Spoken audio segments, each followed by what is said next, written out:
जवाब दिया, मैया क्या बताऊं, कुछ बोलने के काबिल नहीं है। मैया सुनीति के मुंह से निकलेगी, लला किन्ने मारो? अरे बड़ी मुसीबत से मैंने तो पैदा करो है, बड़ी मुसीबत से तो पालो। अरे वो तो नारद को वरदान हमें लगो तब तू मेरी कोख में आओ। अरे हमने भला किसी को कुछ नहीं बिगाड़ो, तो मेरे पुत्र को किसने मारा? ध्रुव ने जवाब दिया, मैया क्या बताऊं, आज उत्तम भैया मुझे खेलने के बहाने ले गए। जब मैं सिंहासन पर पहुंचे हैं तो पिताजी ने मुझे गोदी में बैठा लिया। मैया क्या बताऊं? और ध्रुव बोले, तो रोए रोए कही ध्रुव सुकुमारी, मैया मोए मौसी ने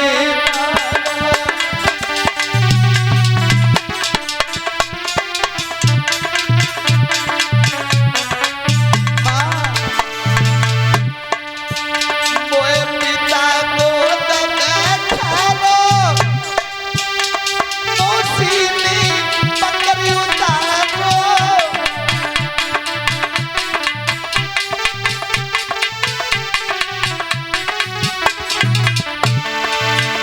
मोए पिता को दगा खालो,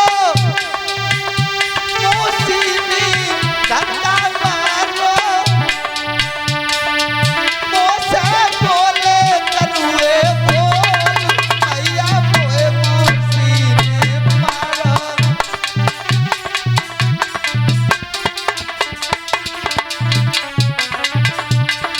रोए रोए कही ध्रुव सुकुमारी, मैया मोए मौसी ने मारा।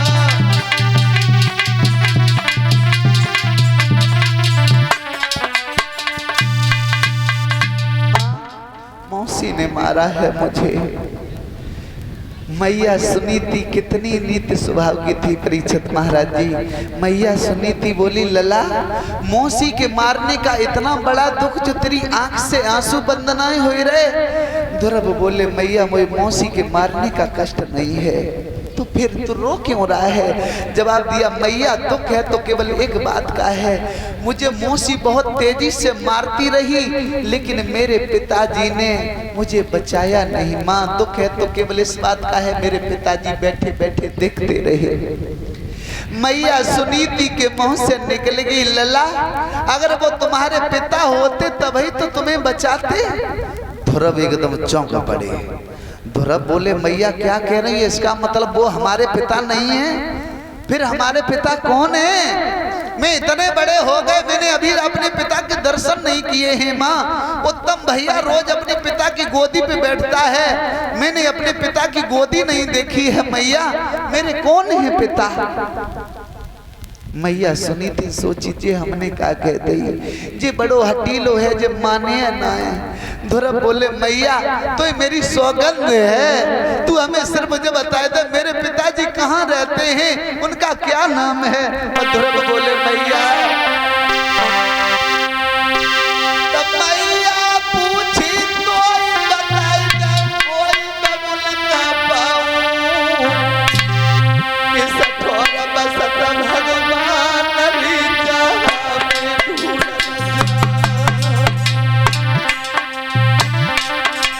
माँ कौन है मेरे पिता? माँ ने जवाब दिया, लाला तेरे पिता राम हैं, भगवान हैं।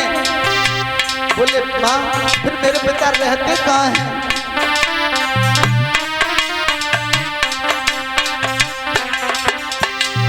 माँ बोली, लाला ए सुन बेटा, लाला ना कोई नहीं, क्या कहा समझाऊं, कहा बतलाऊं, कहा समझाऊं।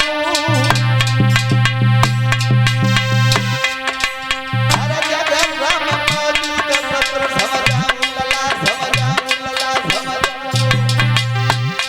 हर जगह राम मौजूद, लला बतलाऊं, पुत्र समझाऊं।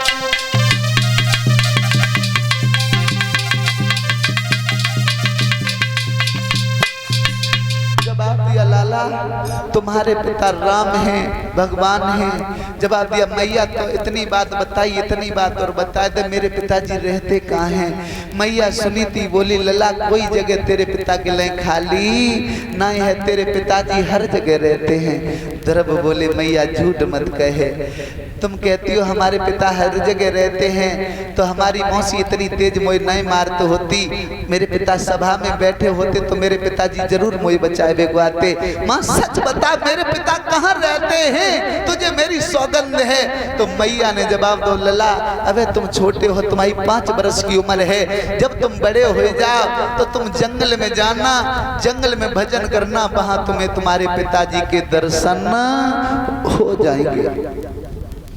ध्रुव बोले मैया अगर बड़े होने की बात है तो मैं बड़ा हो गया हूँ, अब तू हमें जाने की अनुमति दे, मैं अपने पिता की गोदी में जाकर के बैठूंगी, मुझे बहुत तेजी से इच्छा हो रही। माँ मैया बोली लाला सुबह से तूने भोजन नहीं किया है, मैं पड़ोस से जाकर के दही लेकर के आती हूँ, तू भोजन कर ले। ध्रुव ने जवाब दिया मैया तू भोजन की कह रही, मैं इस घर में तब तक पानी नहीं पीऊंगी जब तक मैं अपने पिता की गोदी में नहीं बैठ जाएंगे तब तक। मैया ने सोची जो बड़ो हटीलो है, अब जो नहीं माने। ध्रुव ने मैया के चरण स्पर्श किए, जवाब दो मैया अब तेरे आशीर्वाद की मुझे जरूरत है, बस और खाऊ की जरूरत ना है, तू मुझे आशीर्वाद दे दे जिस आशीर्वाद से मैं अपने पिता के दर्शन कर रहा हूं। मैया जो जिंदा मैया नहीं कभी फिर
वहां से चल रहे जंगल में पहुंचे जाए के तो देव ऋषि नारद से भेंट भई।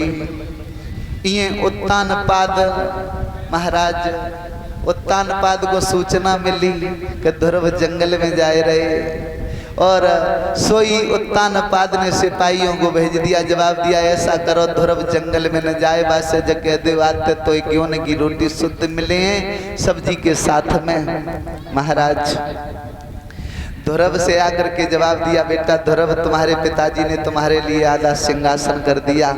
ध्रुव बोले बाजी बा भगवान के नाम में इतनी बड़ी शक्ति जो घर से कदम रखा नहीं कि हमारे लिए राज्य होने लगा। अरे नहीं चाहिए ऐसा राज्य, आज समझ में आ गया कि भगवान के नाम में कितनी बड़ी शक्ति है। जब उसके नाम पर मैं घर से चले तो मेरे लिए राज्य मिलने लगा।